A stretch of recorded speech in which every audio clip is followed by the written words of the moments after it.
All right. It looks like we are live. Happy Monday, everyone. And thank you for joining us for the Hustle Science Experiment. Today, we have Dr. Jade, Vegas based medical physician. Dr. Jade, thank you so much for joining us today. Thank you so much for having me. I'm excited to be here. Yes, I'm excited as well.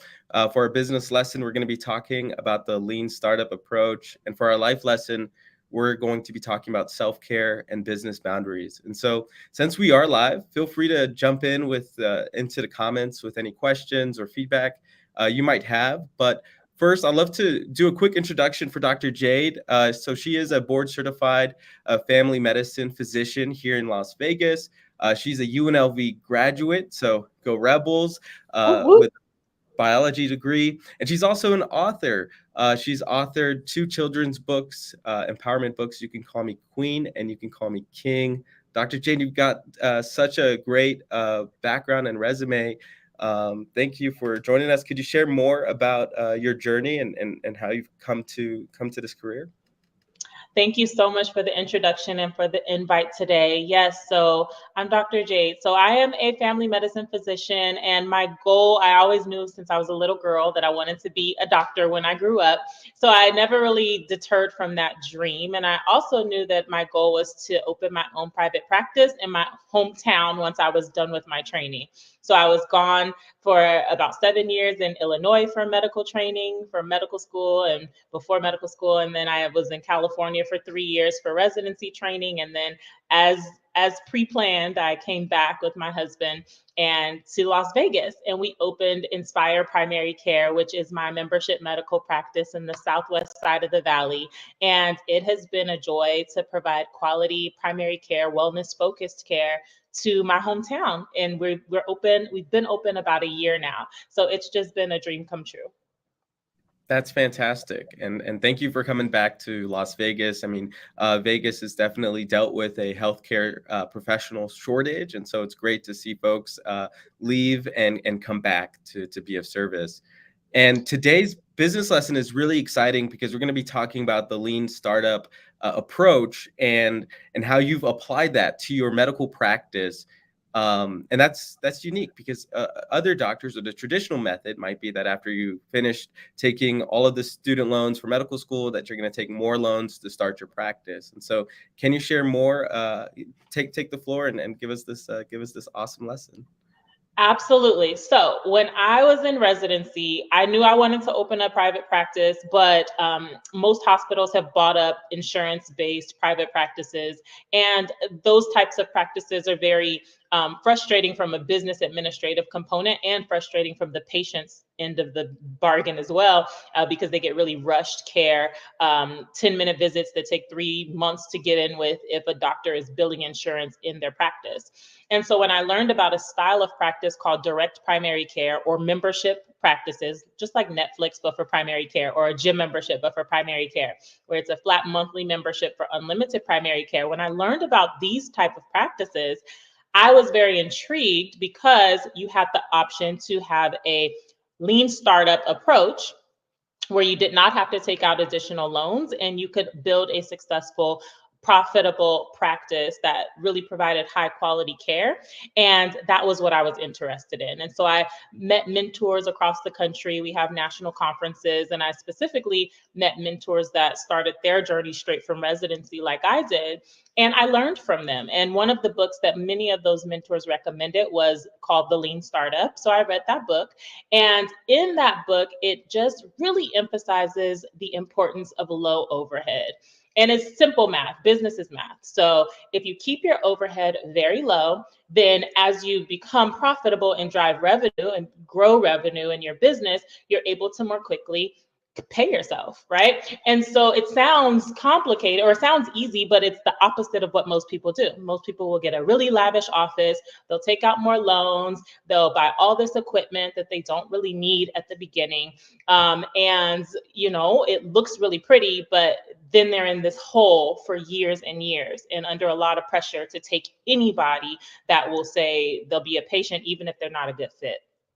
So, my business lesson would be if you are someone like me who really was committed to not putting your family in more debt, I already had student loans for my medical training. I was not willing to put my family in any more debt. And I wanted to be a business that was profitable, so that I don't have to do moonlighting at urgent cares and things like that for years and years.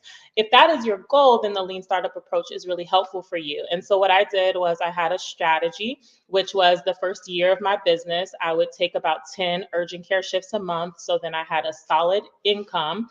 That way I could have a low overhead, only accept people that were a great fit for my practice, where I was a good fit as their doctor, they were a great fit as my patient. And then once I was at a certain number of patients, because this is a membership business, for me, I only needed 16 members to my practice to cover all of the expenses for my practice. And we were able to acquire that within the first month of our business, right? So that's huge. Within the first month of your business, your expenses being covered. And from there, we were able to make those projections and how many members we needed to, buy this equipment, how many members we needed to start paying ourselves twice a month, this amount, and how to continue to progress that month to month as we acquired more members to our practice. So business is math. There, it takes a strategy, and the lean start overhead approach is an amazing strategy. I love that. Yeah, that's definitely it sounds straightforward and simple, but it's the opposite of what many folks do. And you know, really comes down, this is a principle that can be applied to any business, which is before you start spending money on your business, create a path to revenue and get sales, right? And so where are you at now in your journey? Did you is there a justification in the modern day practice to even have an office? How's your practice operating today? What are some of the areas that I guess you've grown? Like, did you decide to set up an office, or did you go a different strategy today? That's a great question. So some practices with that practice in this style of practice, some of them choose to do telehealth only, some of them choose to do house calls only, or some of them choose to have a brick and mortar space, traditional office space. And I do a traditional office space. I knew I wanted a medical office for my patients to be able to come to. Again, we're off of 215 and Rainbow on the southwest side of the valley. However, a big part of what I was looking for was an office space that would look beautiful and be really aesthetically pleasing, however, would have a very low overhead. So instead of me going out and renting or leasing a very lavish, big medical office, when with my membership medical style or concierge style care, all I really need is my stethoscope, a nice space, and a table to examine them on. I mean, I need very few things to provide high quality care in a primary care office. So for me, I looked for spaces that could accommodate that with again still sticking to that low overhead approach. And so what I found was a wellness center on the southwest side of the valley. It's a really newly built out facility that has about 5 office rooms within one space. And then we have like a shared conference room and a shared kitchen space.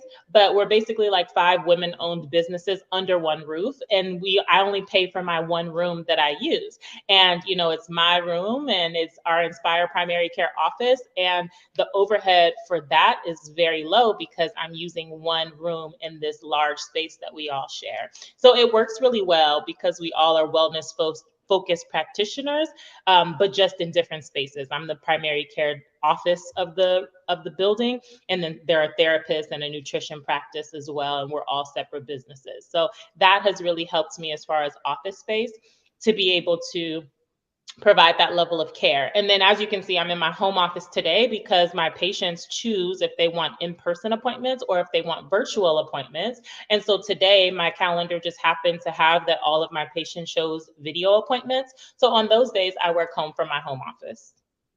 That's great. That's exciting. And I think one of the lessons there from the lean startup methodology that you're really applying to your practice is leveraging partners to reach your customers, to supplement your business, like what you've got going on with the office space. Are there other ways that you're leveraging partners in your business, whether that's other healthcare providers that you forward out to, or JV partners or anything like that? That's a great question. The main thing I do, I'm big on collaborations in general. Whenever I show up to networking events or make different strategic partners throughout the community, I'm always having my members in mind because my goal is to drive as much value into my membership. Yes, I'm giving them high level primary care, but I also want to connect them with the best OB-GYNs. I want to connect them with the best orthopedic surgeons, et cetera, when it comes to specialists, the best massage therapists, the best chiropractors, because as a wellness focused physician, I believe that having other wellness modalities can also be very helpful. And so, yes, I have what I call my 5-star Inspire Primary Care referral list and community partner list. And these are the people that I have found provide 5-star service in their areas of wellness. And those are the types of businesses that I connect my patients and members with. That's fantastic. This has been a super exciting business lesson. This lean startup methodology is something that I talk to all of our startups about, or even small business owners or solopreneurs that are interested in launching. Because there are so many lessons in there, but it's super insightful to learn that you're applying that in the medical space. I guess final question for this bit would be: do you have any advice for folks that are just recently graduating doctors, from their medical schools, that can help shatter this myth, this misbelief that you need to take out more loans to start your medical practice, and that there's another way? What can help shatter that myth? One is connecting with mentors, and that was a big place in where I started. I looked into different resources that were already established, like the books in my industry. My industry is direct primary care, so I looked at the different direct primary care podcasts, direct primary care books, direct primary care YouTube channels. I went to the direct primary care conferences, so I really absorbed myself in the learning about the industry. But then you don't want to get caught in learnitis where you're just learning, but you're not applying. So then from there, it was finding mentors that are already killing it in the space, already successful in the space. And then I reached out to them. I joined their social media communities, and I participated in their communities and learned from their free content, developed those relationships. Then we direct messaged each other, got to know each other. I asked if I can come visit their practice. I did. And so, building relationships is huge. We talk about networking, but I like to take the word networking and replace it with relationship building. And so, really, in this day and age, there's no reason for us not to find people really killing it in our space, follow them on social media, and then somebody along that way would be happy to mentor you, which is what others have done for me and is what I do as well. I love that. I love that strategy, and you just answered like how to find mentors, right? And that's so cool that there's direct practice podcasts and books, and it's really built out as a space. So there should be a ton of resources online. Well, moving on with this episode, let's get into our moment of gratitude. Dr. Jade, is there anything that you're feeling particularly grateful for that you can share with us today? Oh, wow. My moment of gratitude would be for my family, in particular for my husband and my children. When you start a business, this is definitely a family decision. You need the whole family support. And so my husband, Carlos, has just been amazing. He is so supportive. His wife is, a busy entrepreneur, and he has really just supported me along that journey. And so my moment of gratitude is for him. My daughters are super patient. Of course, I have 2 toddlers, and kids, they're flexible. But, the days when I'm on business calls, my daughters are like, oh, mommy's on a business call. But then she also reminds me, mommy, it's family day. No business calls today. So my family has been fantastic on this journey. That's amazing. I love that. Well, thank you so much for sharing. I am grateful for family as well, but I'm also, just to spice it up a little bit, grateful for this, podcast that, allows me to meet great people like yourself, and connect with my audience online. And I guess I realized this is moving towards our life lesson in a second, that I'm definitely more extroverted than I thought I would be. And because I find myself energized, after doing, podcasts like this or doing community events and that sort of stuff. So I'm grateful for that channel. And going into our life lesson, Dr. Jade, you're going to talk to us about self-care and also business boundaries. And this is interesting because this is something that entrepreneurs and business owners can often struggle with. But you have a unique insight here because you are a primary care physician. You are, in looking into the work-life balances, the health-life balances of your patients. And so this might be something that comes up often. And so the floor is yours. Where do you want to start here? Self-care is something I talk about a lot. If you follow my Dr. Jade MD page on Instagram, it's a big part of what I talk about with all of my patients. Again, being wellness focused, we do personalized wellness plans at my practice.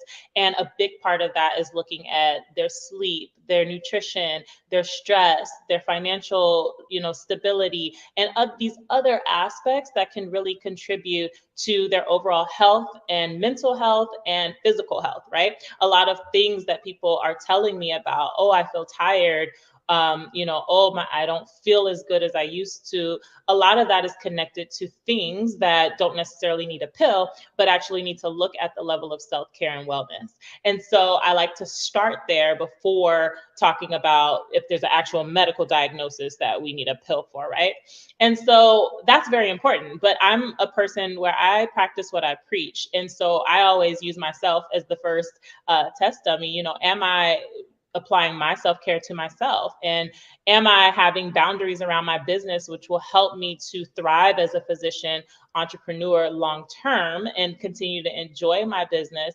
And so business boundaries are a huge part of my self-care. And self-care for me, it starts with me, and then I share those stories with my patients so they know that we're in this together. Absolutely. And so, what are some of you mentioned? Well, before I guess I'm interested in like some of the self care that you talk about with your patients and stuff like that. But I'm also interested in the business boundaries and some examples of business boundaries that are just easy enough to set up. And so, could you give us some tips for that? Absolutely. In my style of practice at Inspire Primary Care, being a membership practice, they're able to communicate with me in lots of really easy ways, which is what many people love about this style of practice is the accessibility. Their doctor is just a text message away. Their doctor is just an email away. It's so easy to self-schedule their appointments. So my business boundaries are my patients can text me Monday through Friday, 8 a.m. to 5 p.m. If it is a Monday through Friday, 8 a.m. to 5 p.m., they can text me. I will respond back. But a boundary to that is if you text me after 5 p.m. or before 8 a.m., you are outside of the boundary because email is 24/7 and they know that Mhm. they'll hear from me the next business day if they email me. So when I have patients that text me at 6 p.m., well, that's after 5 p.m. And so they will get an auto text, which my system has that says a friendly reminder that text messaging access is Monday through Friday, 8 a.m. to 5 p.m. Please only text Dr. J during these hours. So that is a business boundary because that is a lot of time that they get direct access to me. But then at 6 p.m., where I'm supposed to be with my family, that's not a time for me to say, oh, they're just 1 hour out of the window. Let me just check it. So I have to keep myself accountable in addition to keeping my patients accountable. And that's where a healthy relationship both ways come in. And that's important in business as well.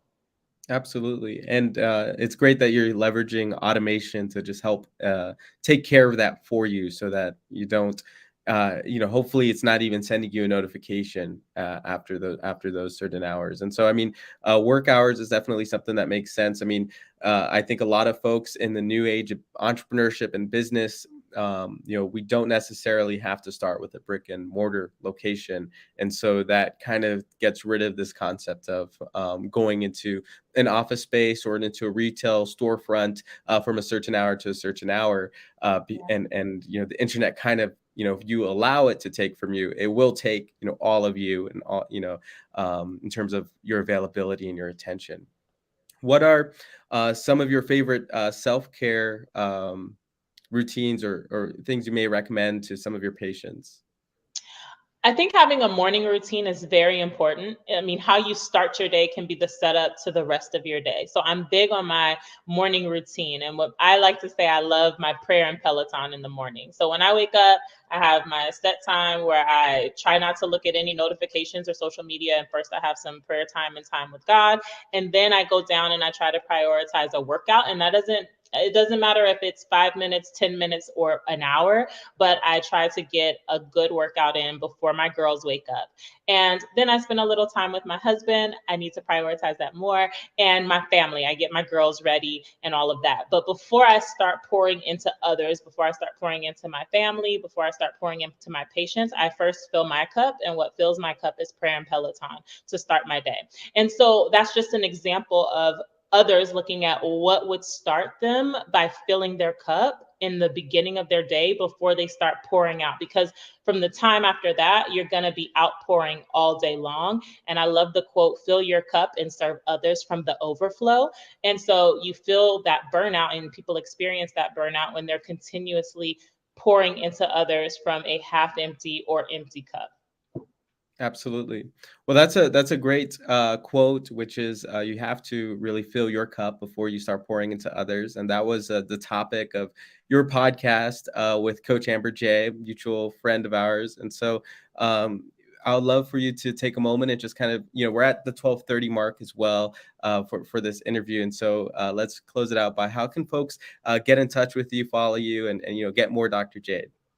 Absolutely. Thank you so much. So please follow me on Instagram. I'm at Dr. Jade MD, DRJADEMD. That is the hub to all of my different aspects of my business. I usually put things there first. And I'm also for the practice on Instagram at Inspire Primary Care. And we spell Inspire without the I in the front. We're at inspireprimarycare.com. If you're in the Las Vegas community and looking for the best primary care experience in the Valley, join our practice. All right. That's at inspireprimarycare.com. And yes, She Inspires podcast is available wherever you listen to your podcast. Thank you so much. Thank you, Dr. Jade, for joining us. And thank you, everyone. Have an amazing Monday. Bye.